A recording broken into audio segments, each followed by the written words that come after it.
Hello बच्चों, आज मैं आपको पढ़ाऊंगा क्लास 8 साइंस का फोर्थ चैप्टर का नाम है electricity, magnetic and heating effect.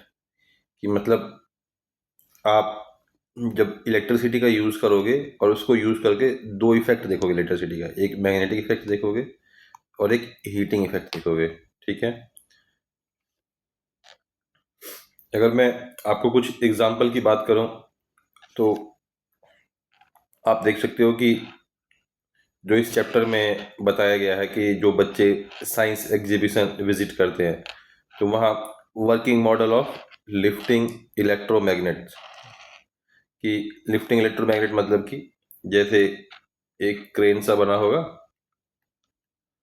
और इसमें क्या होगा, अगर मेरे को एक सामान को यहाँ से यहाँ रखना है तो ये जो है इसको इसमें चिपका लेगा, ये इसमें चिपक जाएगा, इसके बाद ये जाके यहाँ आएगा और इसको यहाँ रख देगा। तो ये ऑब्जेक्ट कभी एज ए मैग्नेट काम कर रहा है, बहुत स्ट्रांग, और जब नहीं यूज है तो एज ए मैग्नेट काम नहीं कर रहा है ना। अब कोई हुक यूज नहीं हो रहा, कोई टिपिकल क्रेन यूज नहीं हो रहा है ना। बस एक ये क्या है, एक मेटल का पार्ट है, इसमें जो इसने बनाया हुआ है, क्या बोलते हैं, प्रोजेक्ट बनाया हुआ है, उसमें तो इसने आयरन नेल यूज किया हुआ। बट जब आप एक्चुअल में एग्जांपल्स देखोगे तो यहाँ पे जो है एक मेटल का पार्ट रहेगा, मेटल का पार्ट रहेगा, इसको यहाँ से सप्लाई आ रही होगी और ये इसका आर्म रहेगा क्रेन का, और जहां भी इसको जाना है ये एक्टिवेट करेगा और ये जो है इसको पुल कर लेगा। और जब यहाँ से इलेक्ट्रिसिटी सप्लाई ऑन करेगा तो ये मैग्नेट ऑन हो जाएगा, जब इलेक्ट्रिसिटी अप्लाई सप्लाई ऑफ करेगा तो ये मैग्नेट ऑफ हो जाएगा। तो अब इसको आगे देखते हैं। अब एक एक्टिविटी करने के लिए बोला है हमें, ये एक्टिविटी में क्या बोला है करने के लिए कि आप ये कंपास लेते हो, ये कंपास लिया आपने और एक नॉर्मल वायर को बैटरी से कनेक्ट किया, और जब आप इसका सर्किट क्लोज करोगे, सर्किट क्लोज मतलब ये एज ए स्विच काम कर रहा है, तो स्विच जब क्लोज करोगे, इसको यहाँ पे टच कर दोगे तो देखोगे कुछ डिफ्लेक्शन है ना, कि जो ये नीडल है ये डिफ्लेक्ट हो रहा है। तो ये तो मैग्नेट है। अब मैग्नेट डिफ्लेक्ट कब होगा? मैग्नेट डिफ्लेक्ट होगा जब दूसरा मैग्नेट इसके पास आएगा या ये किसी और मैग्नेट के इफेक्ट में आएगा। तो अब समझना ये है कि ये डिफ्लेक्ट क्यों हो रहा है ना, ये इस वाले पोजीशन से इस वाले पोजीशन में क्यों आ गया। ठीक है।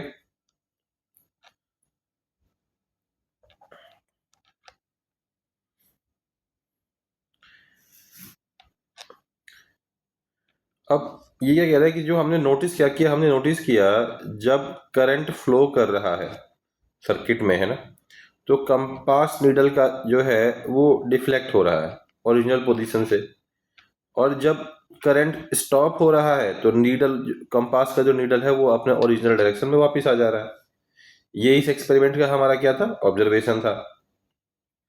अब कंपास का नीडल क्या है, कंपास का नीडल तो एक मैग्नेट है, और मैग्नेट को जब तक हम किसी दूसरे मैग्नेट के इफेक्ट में नहीं लाएंगे, है ना, तो ये तो कोई रिस्पॉन्स नहीं करेगा। तो ये रिस्पॉन्स मतलब तभी कर रहा है जब कुछ मैग्नेट आ रहा है इसके पास। और मैग्नेट कैसे बन रहा है, जब मैं उसमें कुछ इलेक्ट्रिसिटी पास कर रहा हूँ, है ना। तो ये जो डिफ्लेक्शन है इससे प्रूफ क्या होता है, ये प्रूफ ये होता है कि जो करंट कैरिंग वायर है उसमें कुछ ना कुछ मैग्नेटिक इफेक्ट आया, जिसके इफेक्ट से कंपास का नीडल जो है वो डेविएट हुआ, है ना। तो ये जो हमारे एक्सपेरिमेंट का जो है ये क्या है, ओवरऑल ऑब्जर्वेशन है ना। अब ये क्यों है ये देखना है।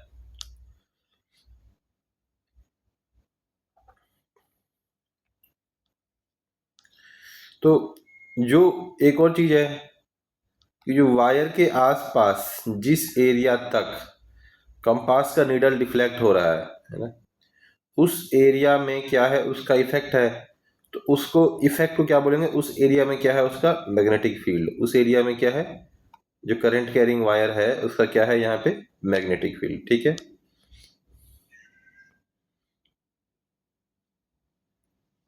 अब एक फिनोमिना यहाँ पे हमने बताया ये आपको याद करना है। ये क्या कह रहा है, जब इलेक्ट्रिक करंट फ्लो होता है किसी कंडक्टर से, है ना, किसी कंडक्टर से, it produces a magnetic field around it. ये क्या करेगा, एक मैग्नेटिक फील्ड अपने आसपास क्रिएट करेगा।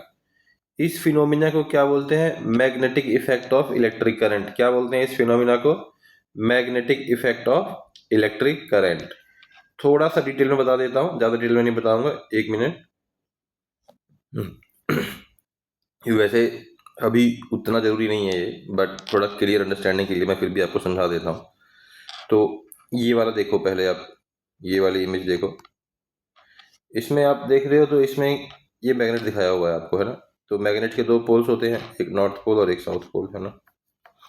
और हर मैग्नेट का एक इमेजिनरी, इमेजिनरी मतलब जितना उसका जहाँ जितना स्ट्रॉन्ग इफेक्ट है, एक इमेजिनरी लाइन बनाया गया। तो एक्चुअल में ये लाइन तो होती नहीं है, इमेजिनरी लाइन है। तो ये इसका मैग्नेट फील्ड कैसे बनता है, नॉर्थ से निकल के और साउथ में डिप होगा, है ना। नॉर्थ से निकलेगा और साउथ में डिप होगा, है ना। कितने लाइन होंगे, इनफाइनाइट लाइन होंगे, लाइन की कोई काउंटेबल नहीं होता। तो हमने बस अपने इमेजिनेशन के लिए थोड़े नंबर ऑफ लाइन बना दिया है ना। तो नॉर्थ से साउथ जाएगा। अब पढ़ा तो मैंने ये कि जो यहाँ पे इस वायर से करंट फ्लो हो रहा है, तो ये भी वायर भी मैग्नेटिक इफेक्ट दिखा रहा है। तो कैसे दिखा रहा है, तो अगर आपको पता करना हो कि ये वायर मैग्नेटिक इफेक्ट तो दिखा रहा है, बट इसका कौन सा पोल किस साइड होगा, किस पोल को अट्रैक्ट करेगा, किस पोल को रिपेल करेगा, तो उसके लिए आप क्या करो, इमेजिन करो कि वायर का करंट जो फ्लो है, करंट फ्लो कैसे होगा, पॉजिटिव टर्मिनल से नेगेटिव टर्मिनल की साइड जाएगा। तो करंट ऐसे फ्लो हो रहा होगा किसी भी वायर में।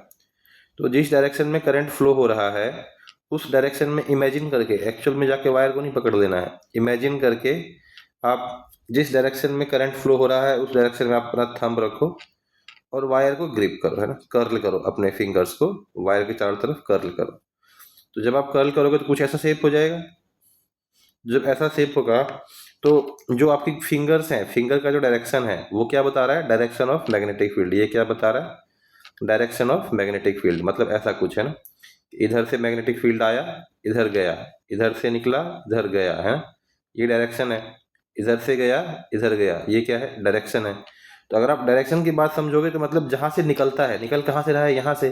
तो जहां से निकलता है मैग्नेटिक फील्ड वो कौन सा है, नॉर्थ पोल। ये कौन सा पोल हो जाएगा, नॉर्थ पोल नहीं हो जाएगा, बिहेव करेगा वैसा, है ना। और ये वाला कैसा बिहेव करेगा, साउथ। इधर की तरफ कौन सा अट्रैक्ट होगा, अगर मैग्नेट हुआ तो, अगर कोई मैग्नेट लेके आओगे और उसका साउथ पोल अगर इस साइड आप रखोगे तो वो रिपेल करेगा, और नॉर्थ रखोगे तो वो अट्रैक्ट करेगा। ऐसे ही कोई मैग्नेट लेके आओगे, उसका अगर इस साइड साउथ पोल हुआ तो अट्रैक्ट करेगा, नॉर्थ हुआ तो रिपेल करेगा। तो ये मैंने आपको कॉन्सेप्ट के लिए समझा दिया है कि आप कोई बड़ा एग्जाम दे रहे होगे, ओलंपियाड ओलंपियाड, तो उसमें आपको ये हेल्प आएगा। ठीक है, आगे देखते हैं। अब ये सारी कहानी स्टार्ट कहाँ से हुई, स्टार्ट हुई जब हैंस क्रिश्चियन ऑर्स्टेड ने सेम डिस्कवरी करी, कब, 1820 के आसपास, है ना। और जब भी देखा इलेक्ट्रिकल सर्किट ओपन या क्लोज हो रहा है तो उसके पास जो रखा हुआ कंपास है उसका नीडल डिफ्लेक्ट हो रहा है। और इस ऑब्जर्वेशन से सारा जो इलेक्ट्रिसिटी का मैग्नेटिक इफेक्ट जो है उस पे स्टडी होना स्टार्ट हो गया। अब इसके प्रैक्टिकल एप्लीकेशन है, प्रैक्टिकल एप्लीकेशन है। आप मोस्टली डिवाइसेस जो देख रहे हो, जैसे बेल है, घंटी है, मोटर है, फैन है, लाउड स्पीकर है, सब इसी फिनोमिना पे काम करता है आपका। ठीक है। अब एक इलेक्ट्रोमैग्नेट का आपको एग्जांपल दिया है, इसमें क्या बोला कि वही सेल लेना है आपको, एक साइड पॉजिटिव टर्मिनल, एक साइड नेगेटिव टर्मिनल, और उसमें से क्या करना है, करंट फ्लो करवाना है। तो जब करंट फ्लो करवाओगे, तो जब करंट फ्लो करवाओगे और ये वाला जो कॉइल है ये क्या कैसे बिहेव करेगा, एज अ इलेक्ट्रोमैग्नेट। बट जब आप इसके अंदर एक मेटल का नेल डाल दोगे, जब लोहे की कील आप इसके अंदर डाल दोगे और फिर जो कॉइल वाइंडिंग करोगे, तब जो ये है ये क्या करेगा, स्ट्रॉन्ग इलेक्ट्रोमैग्नेट, बहुत ही स्ट्रॉन्ग इलेक्ट्रोमैग्नेट की तरह काम करेगा, है ना। अब फिर इसमें बताया गया है कि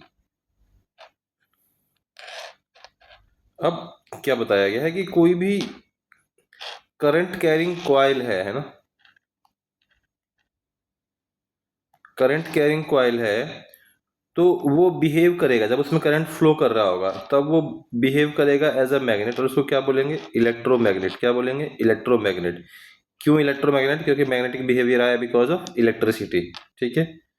अब जब उसके बीच में आयरन कोर, मतलब उसके सेंटर में, जो ये वाला सेंटर है ना, यहाँ पे जब आप देखोगे, जब यहाँ पे आयरन कोर डालते हैं तो वो और स्ट्रांग हो जाता है।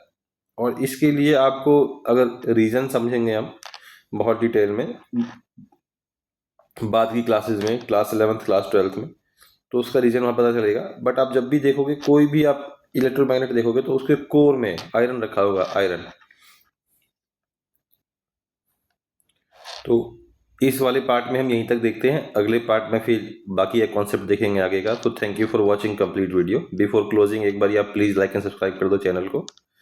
और अगर आप हमें और सपोर्ट करना चाहते हो, जो हमने आगे अपने एजुकेशन में टारगेट लिया हुआ है हेल्प करने का, उससे अगर और सपोर्ट करना चाहते हो हमें, तो you can donate us bye paying. इस यूपीआई पे आप हमें पे करके हेल्प कर सकते हो।